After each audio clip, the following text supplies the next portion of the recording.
The OKC Thunder versus the San Antonio Spurs series in the Western Conference Finals of the NBA playoffs has been absolute cinema. Both of these teams have been going at it. It's currently tied 3-3 in this series right now, and it's been forced to a game 7. And both of these teams have been playing some of the best basketball we've seen in the modern era. And the craziest thing is the fact that both of these teams are extremely young. And in the future, we're expecting to see more head-to-head encounters just like this one. So currently, the NBA is in a very exciting position, but also the future looks very exciting as well because of both of these teams. But I want to talk a little bit about this series, and starting off with OKC, one of the most impressive things with OKC is the fact that their role players have stepped up tremendously. Even though they've had key injuries to guys like Jalen Williams, J-Dub, AJ Mitchell, these guys still find a way to win. And some of the most notable role players on this team, especially in this series, have been Isaiah Hartenstein, Alex Caruso, Jalen Williams the Big, Cason Wallace and Jared McCain. All these guys have been playing at such a high level. And I want to start off with Isaiah Hartenstein. The job that this guy has done on Wemby has been nothing short of sensational. And don't get me wrong, he has been fouling Wemby, but at the same time, you have to be physical with Wemby to stop him. And he's done an incredible job at that. His ability to rebound, defensive rebounding, offensive rebounding. And the most crazy thing about his game is what he's contributing to this OKC Thunder team offensively. That floater with his left hand is cash money every single time. And he's been hurting the San Antonio Spurs in the whole series because of that floater of his. And it's such an impressive move to have as a big man. And you have to remember, Isaiah Hartenstein in game 1, he was played out of the series because when you have a non-shooting big like Isaiah Hartenstein who can't stretch the floor, it causes Wemby to crowd the paint and it's very hard for your offense to get started. So the fact that the OKC Thunder have adjusted and, made Isaiah Hartenstein really useful from an offensive standpoint, that's a huge credit to the coaching staff as well as Isaiah Hartenstein. His impact is all over this series and you have to give credit to him. Another big piece of this series has been Alex Caruso. This guy has been knocking down his wide open threes. The defense is always going to be world class and his impact in this series has been nothing short of incredible. This guy arguably could be the Western Conference Finals MVP. That's how good Alex Caruso has been on both ends of the floor. And then the other guys, Jared McCain, due to the fact that the OKC Thunder, they're very short-handed right now, somebody needs to pick up the offensive load. Somebody has to create for the team and for themselves. And that's what Jared McCain's been doing. The shooting splits, they don't tell the whole story because he's being aggressive, he's shooting, he's making big shots for the OKC Thunder. And he's been the secondary scoring option after Shai Gilgeous-Alexander for OKC for a lot of this series. So he's stepped up in a big way. And then guys like Jalen Williams, he's been great. He's been stretching out the floor for the OKC Thunder, pulling Wemby out of the paint. He's been playing great defense. He's been rebounding the ball well. Just a winning player. And also Cason Wallace. Even though Cason Wallace hasn't had the impact that other guys have had, he's still been great defensively. And he's been knocking down his threes as well, which the OKC Thunder needs. So the OKC Thunder's role players have been nothing short of incredible this entire series. And they've definitely been pulling their weight. And now moving on to Shai Gilgeous-Alexander.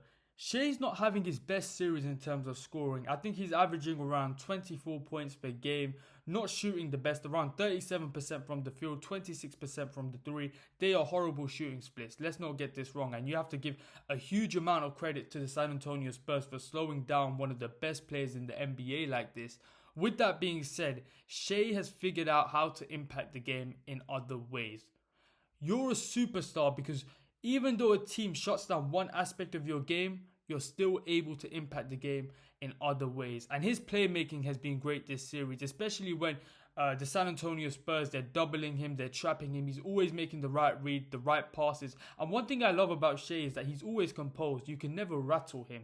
He's going to take his time and he's going to stick to the process. And that's one thing that differentiates him from every other superstar. He plays at his own pace, he doesn't get rattled, and he trusts the process. And his playmaking has been on full display this whole series. With that being said though, we need to see a masterclass from Shai in terms of scoring because we haven't seen that yet. And he's really been struggling putting the ball in the hoop this entire series. And finally, I want to talk about OKC's experience and habits. A big reason why the OKC Thunder have been so successful this series is because of their winning habits and experience. Because San Antonio, at times, they've looked like they're in a different class compared to the OKC Thunder, if I'm going to be brutally honest. But OKC's experience, the fact that they went to the NBA Finals before, the fact that they've made a deep playoff run, and the habits they built, this has allowed them to be in this series. And the fact that they're missing key guys such as AJ Mitchell, who's been incredible for the OKC Thunder this whole season in terms of as a shot maker, as a facilitator, as a defender, and then J-Dub, the secondary option to Shai Gilgeous-Alexander. Most teams, if you lose two guys of this caliber, they're going to crumble, whereas the OKC Thunder still find ways to win. And you have to give a huge credit to the players, the coaching staff, because the mindset, the culture that they've established is that next man up mentality, and every single player on that roster can make a big difference. So you have to tip your hat off to the OKC Thunder. And now moving on to the San Antonio Spurs, I don't think there's a better place to start off than Victor Wembanyama. He's been insane this series. He's been averaging around 28 to 29 points per game, averaging around 11 rebounds, averaging 3 blocks per game, shooting on 48% from the field, 37% from 3. He has been a monster this entire series. Obviously, he had that poor game 5 where he looked very lethargic, both on the offensive and defensive end. But apart from that, he has been sensational this whole series. And the highlight for me was game 1 against the OKC Thunder, where he scored 44 points, 20 plus rebounds. Just an absolute monster. And it looked like nobody on the OKC Thunder could stop him, or any type of defensive coverage could stop him. He was just undeniable, unstoppable. He looked like a god amongst men. If I'm going to be very true about the situation, he just looked like a different class of basketball player. And it was very reminiscent of the San Antonio Spurs versus the Dallas Mavericks at the start of the season, where Wemby absolutely crushed Derek Lively and Anthony Davis. It was very, very similar to that. And this is the level this kid can go on an offensive perspective, you know. And if he can reach that level on a consistent basis, Michael Jordan, LeBron James, it's been nice knowing you, but we've got a new GOAT on our hands. And for the rest of the series, he's been really good. Defensively, he's an absolute game changer, completely stifles any opposition's offense.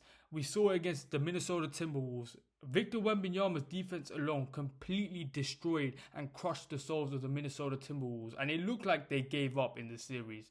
That's how elite Wemby's defense is, and his defense is so good that Shai Gilgeous-Alexander, the best scorer in the NBA right now, is even struggling. His defense is generational. He is already the greatest defender of all time, and once the offense eventually clicks in, he's going to be unstoppable, and the San Antonio Spurs, they're going to win extremely easily.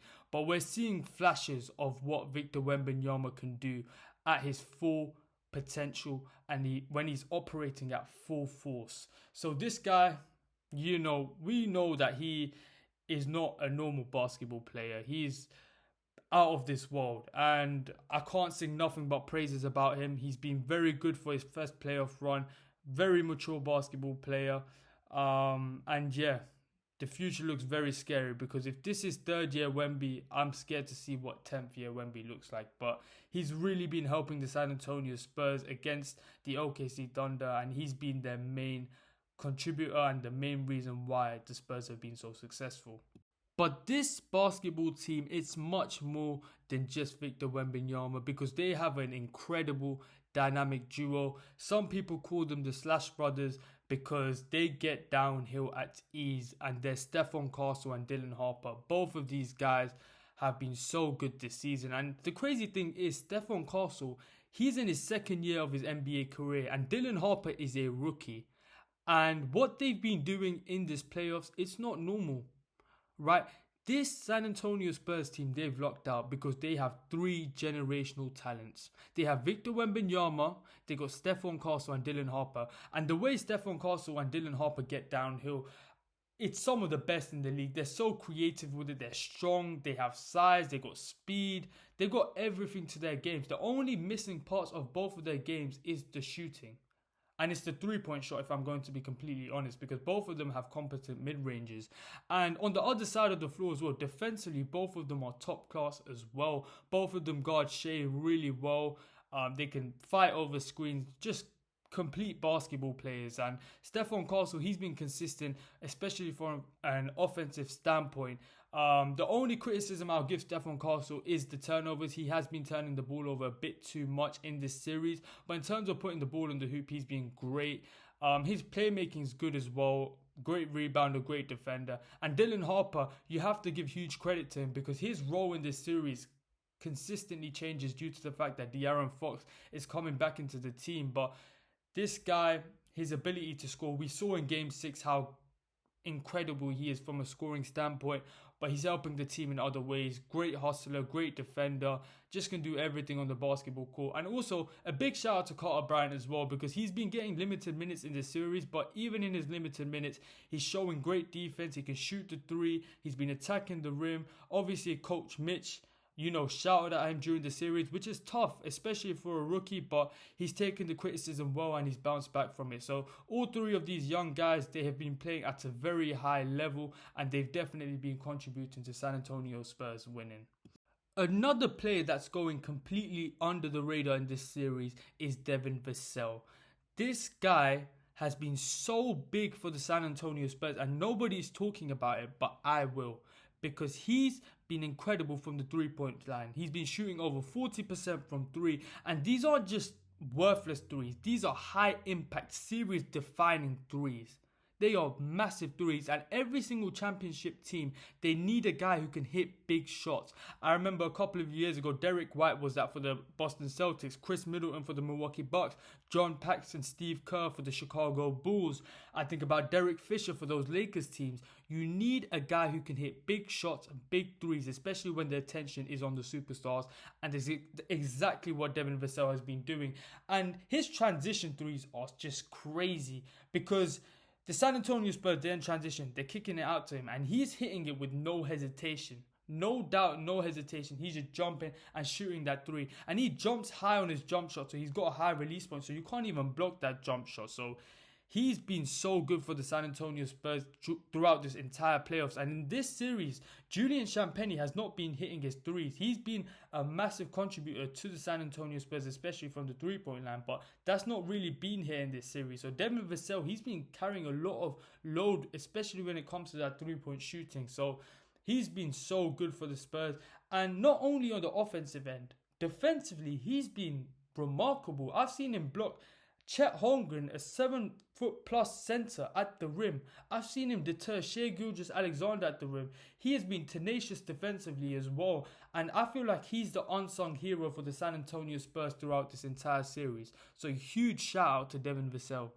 Now we're at the end of the video. There's only one thing left to talk about, and it's the upcoming Game 7 between the San Antonio Spurs and the OKC Thunder. Who do you guys have winning?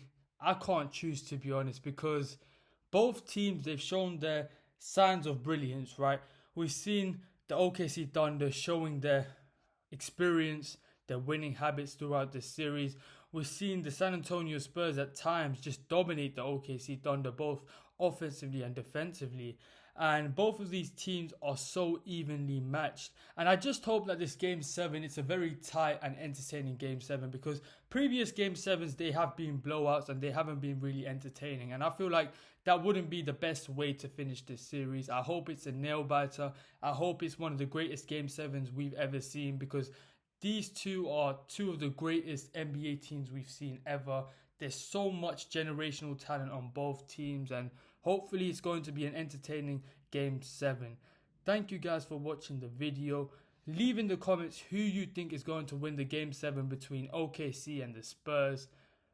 Like, share, comment, subscribe, and peace.